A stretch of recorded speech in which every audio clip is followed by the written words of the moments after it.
Hello, everybody. Welcome back to EarthSky. Today, we're going to answer a question we've been hearing a lot about 3I Atlas, the interstellar object that's currently soaring through our solar system. And that question is, why aren't we scrambling a spacecraft to go and take a closer look? We'll be discussing that, and we'll be diving into a mission that could do exactly that for future interstellar objects. That is ESA's Comet interceptor mission. And joining me today is one of the scientists behind it, Professor Colin Snodgrass. Welcome, Colin. Pleasure to be here. Yeah, it's great to have you.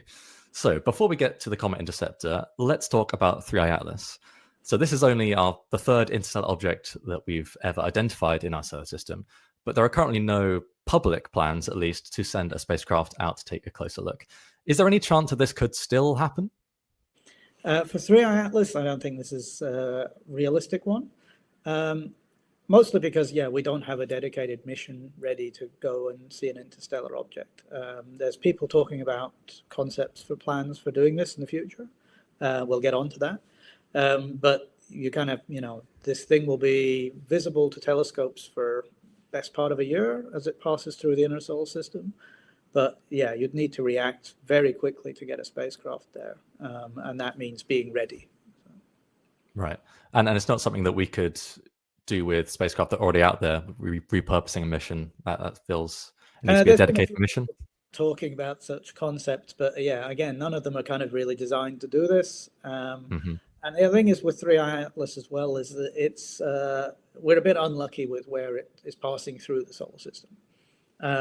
It's not coming particularly close to Earth. It reaches its perihelion, its closest point to the sun, when it's on the opposite side of the sun from Earth. And so when it's at its closest point in terms of to the sun, it's way around the other side. It's not going to be observable directly with telescopes at that time from Earth. And so, it's an unfortunate one. If it had been one that passed this side of the sun, it'd be a lot closer to us, and therefore you'd be able to, potentially get a spacecraft there more easily. Right. So let's talk about a mission that potentially could solve this problem in the future. You were the deputy principal investigator for the Comet interceptor, which is planned for launch in 2029. Tell us what that mission is aiming to achieve. So Comet interceptor is primarily aimed at a comet from our own solar system. But one that is a new comet coming in to the inner solar system for the first time. So something that will be a long period comet, one of the ones that every so often we see a comet that, lights up the sky and looks spectacular, and then is gone again and won't be back for tens of thousands of years. We've never been to a comet like that with a spacecraft. So the comets that we've visited with previous spacecraft missions from either ESA or NASA or any other agency have all been short period comets. So things that go around the sun every 5 years or up to 70 odd years for Halley. But they've been past the sun a lot of times. And every time they come past the sun, some of the material erodes away into space. And so their surfaces are very evolved. Whereas a long period comet, something that's coming from what we call the Oort cloud, this is the cloud of comets at the very edge of our solar system. These comets kind of got scattered out there as the planets were forming and have been in like a deep freeze at the very edge of the solar system since the time the planets formed. And so one of these comets that's now meandering back in and making its way into the inner solar system for the first time in 4.5 billion years is something that's very pristine and a kind of leftover building block from planet formation that we haven't seen before. And so the idea of Comet Interceptor is to the first mission to one of these things. And the reason why we haven't had a mission to one of them before is because by definition, we don't know when they're coming. They're, when they're out in the Oort cloud, they're way too faint for us to detect with the most powerful telescopes. So we start detecting them as they come towards the sun and as they start to grow, to sublimate and grow these tails and become brighter. And so historically, we might have known of these comets for a few months before they came past the perihelion, and then they disappeared off again into the depths of space and we never saw them again. With modern sky surveys, and particularly with the new Vera Rubin Observatory that's starting up in Chile, we're now discovering these things kind of few years before they get to perihelion, and maybe we'll now start discovering them at kind of distances Saturn or beyond in the solar system. And that gives us enough warning time to potentially get a spacecraft to one. And that's what Comet Intercept will do. Yeah. So how much time would you need to get the spacecraft out there? How recently has this been a possibility in terms of our telescopic ability to see these far enough away? So the sort of surveys like Atlas that found this new interstellar object have been running for a few years, are discovering comets now regularly, kind of at distances between kind of Jupiter and Saturn. We expect that the Vera Rubin Observatory, which is just starting up this year, will push that a bit further out and give us a little bit more warning time. So at the moment we've got maybe a couple of years warning in a good case. We might push that out to kind of 3 to 5 years warning time potentially with Vera Rubin. That's still not long enough to kind of see a comet coming, propose a mission to a space agency, get them to approve the funding, design it, test it, build it, launch it, get there. And so even with this warning time, the way that Comet Interceptor is solving the problem is that we're currently building the spacecraft. It was proposed and approved in 2019. It went through a few versions of design study with the European Space Agency, and the sort of final approval came a couple of years after that, and we're now building the final version of the spacecraft. And it will launch in 2029, most likely. And then it can wait in space until we find a comet coming that we can reach. And that's the unique new approach that Comet Interceptor has, and that enables this approach. So then a few years warning is enough time, if you're already in space, to see the comet coming, figure out where you need to meet it, fire the rockets, get to the right place at the right time. It wouldn't be enough time to design and build and launch from Earth.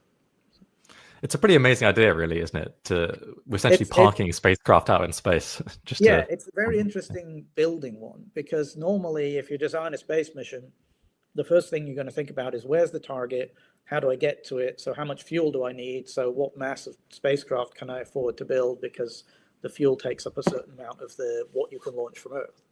And so we're very much doing it backwards, of kind of designing the spacecraft without knowing the target and having to make it cope with all sorts of different geometries of the encounter and lots of different comet properties, and trying to make as flexible a possible mission that we can then go and meet a wide range of potential comets. Yeah, and that's an interesting point, because obviously, as I say, you don't know how much fuel necessarily you'll need, but the Comet Interceptor is at Lagrange 2 is the plan, I think, right? So this is a point beyond Earth and the Moon that is a gravitational sweet spot that you can sort of orbit, and you can kind of park there, if you will. But you do need some fuel and you can see on the chart here, that's that circle, it's sort of orbiting around that invisible gravitational point. But you do need some fuel to maintain that orbit, right? So there'll be a finite lifespan. How long might it be able to wait for the right comet, and how likely is it that the right one won't turn up? So with the Comet Interceptor, the whole mission is meant to last up to 6 years. And that includes the launch, getting to L2, waiting there for potentially 2 or 3 years, the cruise to the right place to meet the comet, a fast encounter with a comet, which will be all over in a day, and then up to like 6 months of downloading the data afterwards. Now, the real limit on that, though, is primarily funding rather than running out of fuel or anything else. It's just it takes time, you have to pay people to run the spacecraft and so on. All this costs money. So in the end, the budget constraints on the whole mission mean about a 6 years worth of operation. One of the things we had to convince ESA when we were trying to sell this concept was that within that time, there's a good chance that we get a good comet, that there's a new comet coming in on the right trajectory, that it will reach somewhere we can reach, and that will happen within a time frame of about 6 years. And the statistics look pretty good for that. We think we've got a pretty decent chance of successfully meeting a target.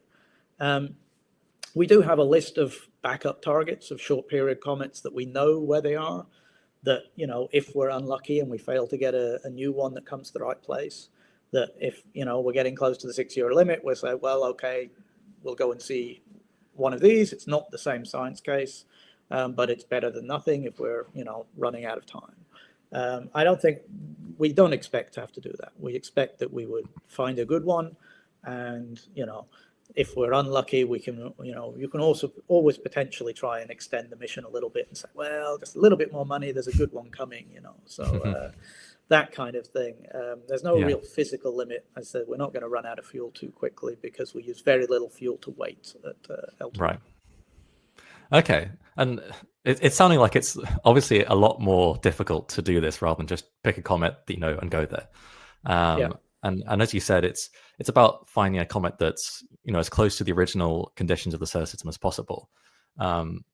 What actually changes with these short period comets coming in around the sun? Is it that material burns off and we kind of lose that pristine layer? Is that what's happening? Yeah, a lot of that. And then one of the things that we learned from the ESA Rosetta mission, actually, that was a bit surprised, was a lot of the material actually falls back down. So you get all the dust and gas that comes off of this comet when it's active that forms these tails. But, they're a small body. The gravity is very weak, but there is still gravity there.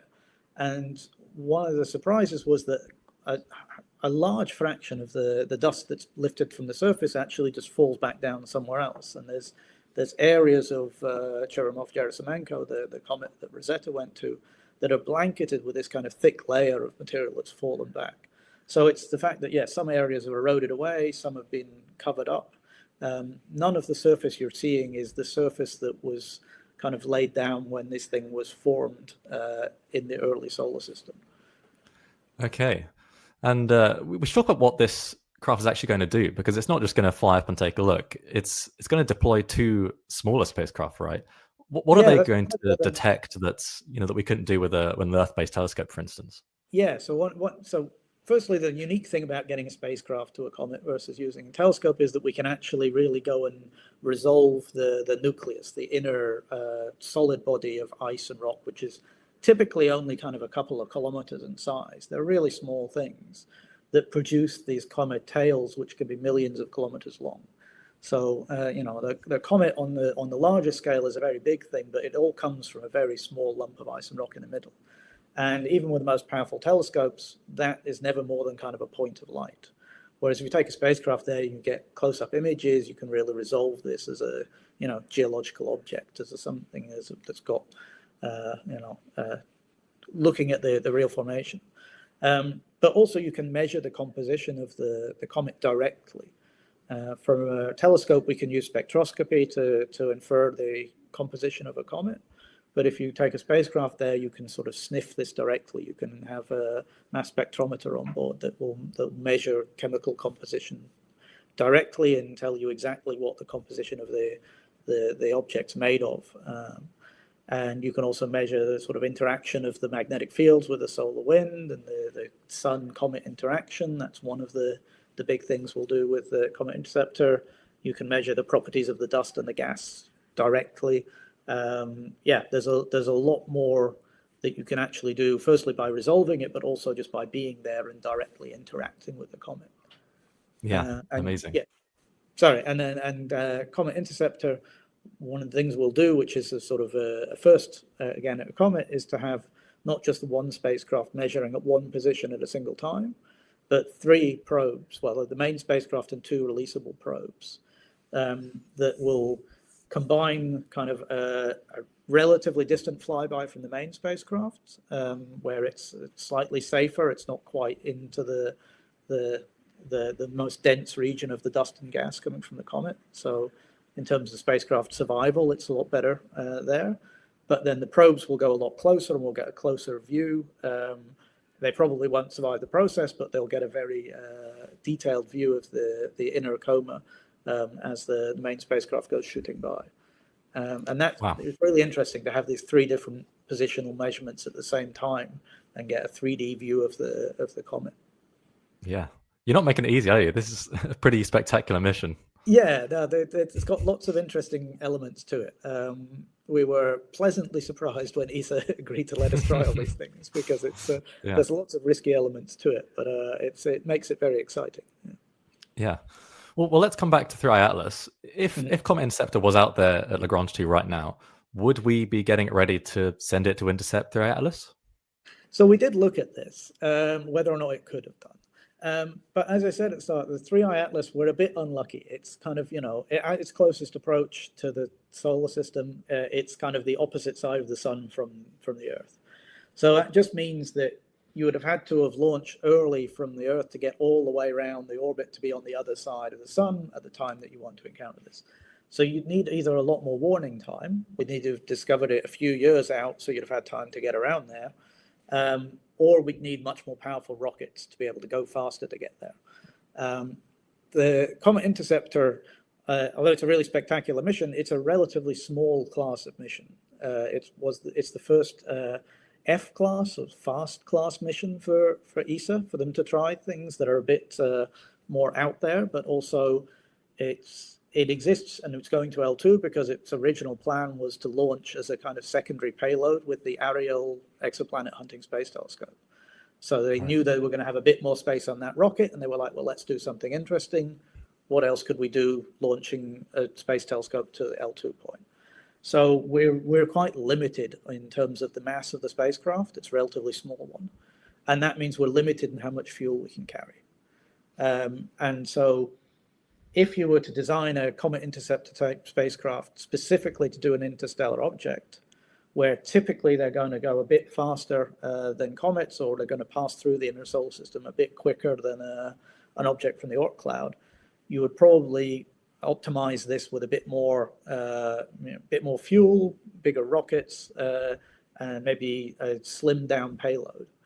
You could imagine a version of a Comet Interceptor really designed for an interstellar object that would be, firstly, probably a slightly larger class of mission, its own dedicated rocket. And then, the sort of stripped down cameras and a few spectrographs, but not necessarily multiple probes and not necessarily the full payload that we have for a Comet Interceptor. If all you wanted to do was go really fast, get there and get a first look and get images and some spectra from close up. With Comet Interceptor, it's just not designed to do this. It's not designed to go that quickly and meet something that we would need to, even if it had come this side of the sun, we'd have needed to launch within months and go really quickly. We expect to be able to take our time and spend 6 months to a year once we've discovered a comet, deciding, yes, that's really the right one, figuring out where we need to go, planning it all, and then probably a year or so to intercept it. So that's one of the reasons that, we wouldn't be doing this even if we were flying now. Firstly, we're a bit unlucky. It's passing the wrong side of the sun. And secondly, we probably have to, it's going a bit quick for us to, and not coming that close to the sun for us to reach. Yeah. Is there a world in which a future interstellar object happens to be slow enough and in the right position where the Comet Interceptor would go for it? Or are Absolutely. you kind of leaving that? It's a bit lucky where, or unlucky where they go. So Oumuamua, the first interstellar object that passed us by, it actually came really close to Earth. This thing was discovered because it came really close to Earth. It was discovered after it had come past Earth and it was outbound. But we only observed this thing for a couple of weeks after it was discovered, even with the world's biggest telescopes, because this one didn't show any like cometary coma. You didn't have the bright tails that you could see from further away. So you're relying just on the amount of light that reflects off this small central body. And that meant that it was very faint inbound and very faint quickly outbound. So although that one came close to Earth, we had very little warning about that. And even with modern surveys, we wouldn't have had much more warning. So what you need is the combination. You need one that behaves a bit more like a comet, like 2i Borisov or 3i Atlas have done, but that comes a bit closer to Earth. And it says we've only seen 3 of these things so far. We expect to see many more of them in the coming years with Vera Rubin Observatory. And so the chances are we'll get a better one that's a little bit more cooperative at some point in the coming years. So it's entirely reasonable to think about a mission where we're really planning to get to an interstellar object, and we've optimized it for that. Optimized for speed and waiting for the right one that comes a bit closer. Yeah. And just to end, is that something you could foresee happening? A dedicated mission just for interstellar objects if we start to discover a lot more with Vera Rubin? I think so. I think it's an interesting science case. I mean, certainly within the Comet Interceptor team, we know that us getting to an interstellar object is very unlikely. We have to be very lucky to get one in the right place that we can reach with Comet Interceptor. But at the same time, we all agree that if we were that lucky, we would definitely do that. We would definitely pick that over potentially, what we're designed to do, a comet from our own solar system, because the opportunity to actually see up close some material that's come from another star system is just really exciting. There's no way we can, in any reasonable way, send a probe to another star system. The distances are so huge, the timescales would be centuries. There's no way we can think about doing that. Whereas when we get one of these lucky, visitors coming from another system, and nature brings some of the formation blocks of another solar system to us, it will be amazing to go and see one up close and compare with results from things like Comet Interceptor and Rosetta and the missions we've done to our own comets. See how a comet from another star system compares. So I think there's a strong scientific case and a motivation there. And it is something that is feasible on the next few years with a dedicated type mission. I think the main thing that we're waiting for really is with surveys like the Vera Rubin, finding out how common are these things really. In a few years' time, we'll have much better idea of the statistics of this, that, if you did a Comet Interceptor type thing dedicated to an interstellar object, do you have to wait for a couple of years? Do you have to wait for 10 years? And that changes slightly how you would do it, what you would plan, how big a rocket do you need, all that sort of stuff. That's the kind of detail you can figure out. People are studying these concepts, but a few years' time, we'll probably be in a place where we understand at least how common are these things. And that would allow you to make that kind of case more realistically. Yeah, these are exciting times. I cannot wait for this. Yeah. Yeah, this has been fantastic. Thank you so much for joining us, Colin. Oh, thank you. Happy to talk to you. And thanks for watching, everyone. We hope you'll join us next time. But until then, one Earth, one sky, EarthSky.